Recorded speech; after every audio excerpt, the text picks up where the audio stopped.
Guys are loving the semi-homemade meals and what's in my cabinet tour. I decided that I would do another one. And also I wanted to say thank you so much for continuing to support me and to tell me down in the comments how much you're loving, how easy these are.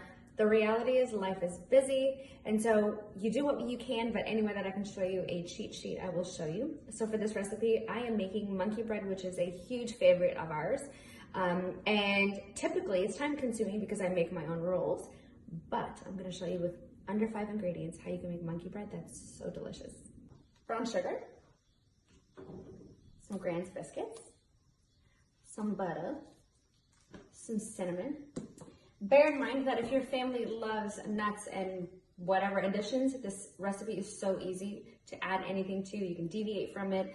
Do whatever is comfortable for your family. For us, we love slivered almonds, plus it's really, really beautiful for the presentation. Or you can do pecan. Again, it's beautiful for presentation and it's delicious. And here's my favorite part. So typically I would make my own of this next ingredient, but we're in a hurry. Nobody has time for that. Created an assembly line, and a little bit of truth here. I use paper plates when I'm at home because I'm not doing extra dishes if I don't have to. Next up, I went ahead and greased my pan. You can use whatever you want. This is just what I like to use for presentation purposes.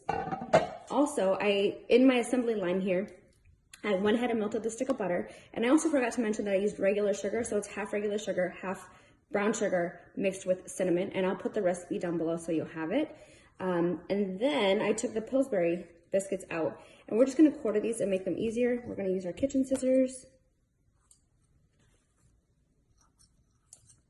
The other option that you have is you can melt the sugar mixture and the butter together and create almost like a secondary caramel sauce and pour it over.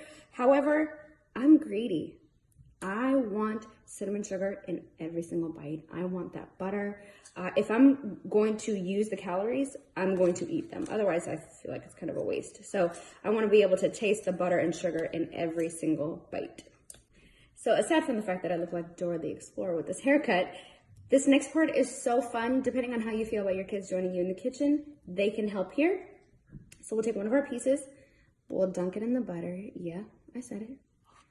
And then we'll dip it into our cinnamon sugar mixture, and then we'll put it in the pan, and you'll go all the way around until you're completely done and you've done every piece. Butter, cinnamon sugar, butter, cinnamon sugar. So easy. Also, while you're doing this, so before you start, if your family loves sliced almonds, if your family loves pecans, this is where once you've buttered or sprayed your pan, you'll put your nuts on the bottom and then you'll build around it. That way when we go to invert it later, the beautiful nuts will be on top and it'll be nice and golden and brown and just delicious. And side note, if you make them in like a loaf pan and you bake it off and let it completely cool, slice them up, and make French toast. I'm just saying, I have some fat tendencies, which is why I'm in the gym 6 days a week.